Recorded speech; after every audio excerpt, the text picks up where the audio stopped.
Hello मेरे प्यारे बच्चों, स्वागत है आप सभी का एसबी स्टडी क्लासेस के एक और बेहतर वीडियो पर।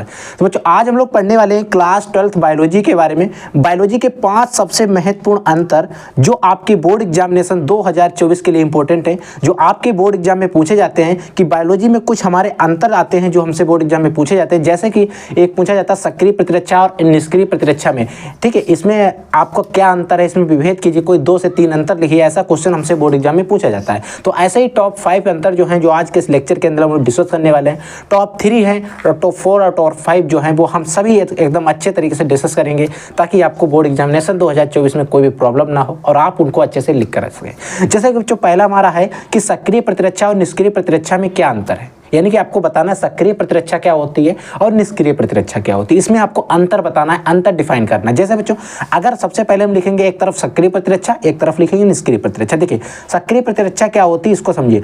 जब व्यक्ति के शरीर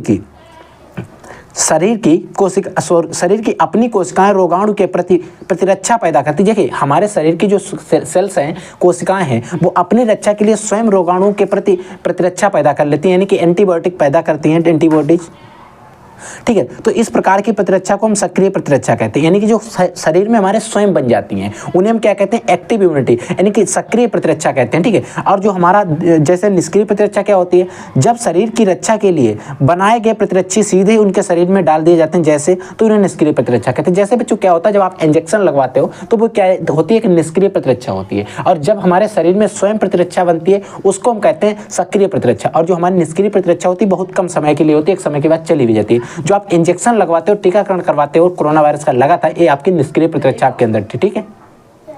अगला बच्चों इससे शरीर को अन्य किसी प्रकार की कोई कठिनाइयों का सामना करना पड़ता है। देखिए इसमें होता क्या है, इससे शरीर जो हमारा उसे किसी अन्य कठिनाई का सामना जो है वो नहीं करना पड़ता है। कोई भी कठिनाई है, किसी अन्य कठिनाई का सामना नहीं करना पड़ता। जो हम एंटीबॉडीज बनाते हैं उसमें जो भी शरीर की एनर्जी लगे, जो भी उसको कठिनाई का सामना करना पड़े, इसके अलावा इसके अतिरिक्त कोई अन्य सामना नहीं करना पड़ता है कठिनाई का। और इससे शरीर को किसी अन्य कठिनाइयों का सामना करना पड़ता है, ठीक है। कई सारी दवाई जब आप लेते हैं उसमें कई सारे अन्य प्रकार की जो कठिनाइयाँ हैं वो हमारे शरीर को झेलनी पड़ती हैं, ठीक है।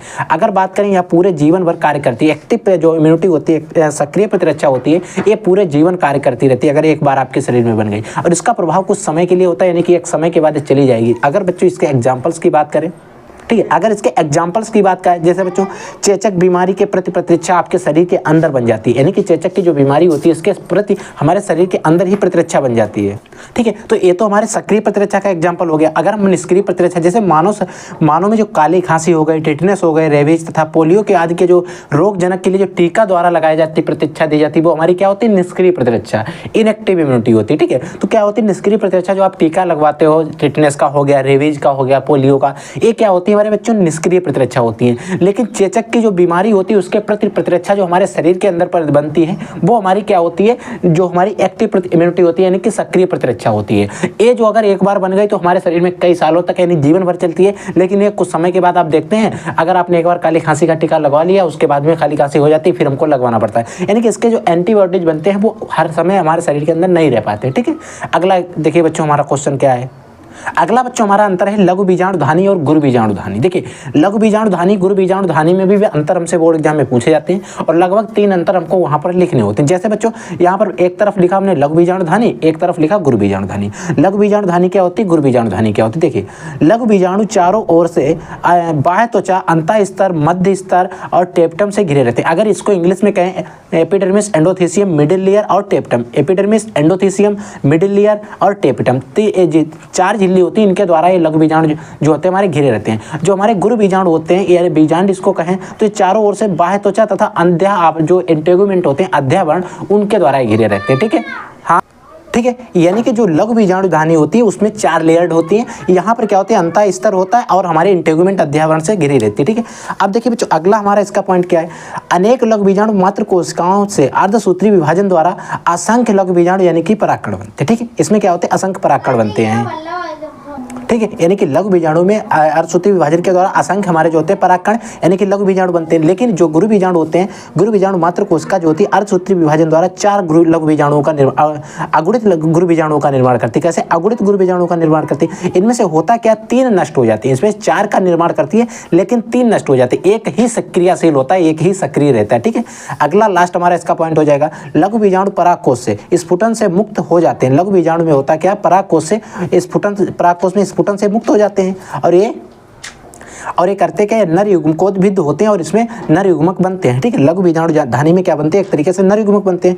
गुरु बीजाणु जो होता है वृद्धि करके भ्रूणपोष बनाता है, भ्रूणकोष। ठीक है। कोष जो होता है हैप्लॉइड होता है, यह मादा युग्मकोद्भिद कहलाता है। जो भ्रूणकोष बनता है मादा युग्मकोद्भिद कहता है, इसमें मादा युग्मक बनते हैं। ठीक है, समझ में आ गया। यानी कि लघु बीजाणु धानी में क्या बनते हैं, नर युग्मक बनते हैं, इसमें क्या होते हैं हमारे गुरु जो मादा युग्मक बनते हैं। ठीक है, समझ में आ गया। अगला देखिए बच्चों क्या अंतर है।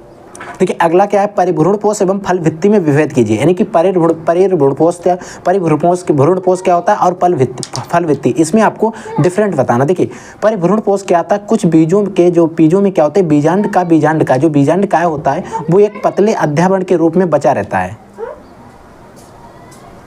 क्या होता है, अध्यावरण के रूप में बचा रहता है। इसे ही हम परिभ्रूणपोष कहते हैं। जैसे बच्चों इसका एग्जांपल की बात करें तो काली में, जैसे इसमें क्या होता है, कुछ बीजांड जो होते हैं उसमें जो बीजांड होता है उसका बीजांड का एक पतले यानी कि आवरण के रूप में बचा रहता है और इसे ही परिभ्रूणपोष कहते हैं। और फल भित्ति क्या होता है, निषेचन के पश्चात अंडाशय से फल भित्ति का निर्माण होता है। अंडाशय से किसका निर्माण होता है, फल भित्ति का निर्माण होता है। ठीक, अगला जैसे यह एक स्तरीय होता है, एक कैसा होता है, एक स्तरीय, एक लेयर्ड होता है। और एक क्या होता है, फल भित्ति जो होती है बच्चों हमारी त्रिस्तरीय होती है, 3 लेयर्ड होती है।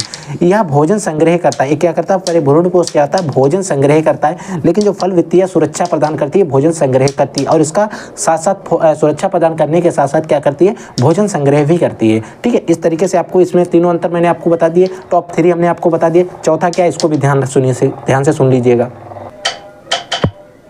ठीक है बच्चों, अगला हमारा देखिए चौथा क्या है, इसको आप याद कर लीजिएगा। ठीक है, मैं आपको बता रहा हूँ इसमें आपको चौथा क्या याद रखना है। ठीक, इसमें आपको याद रखना है सहज प्रतिरक्षा। क्या होता है बच्चों, सहज प्रतिरक्षा, सहज प्रतिरक्षा। और आपको क्या करना है, उपार्जित प्रतिरक्षा। ठीक है, सहज प्रतिरक्षा और उपार्जित प्रतिरक्षा क्या होती है, बहुत कम पूछे जाते हैं बोर्ड एग्जाम में, तो आप इनको क्या करिएगा, तैयार कर लीजिएगा। ठीक है बच्चों, और आपको 5वां क्या तैयार रखना है। ठीक है, एक क्या होता है आपका शीत निष्क्रियता। क्या होता है बच्चों, शीत निष्क्रियता। ठीक, शीत निष्क्रियता हो गया। और आपका क्या होता है बच्चों, ग्रीष्म निष्क्रियता।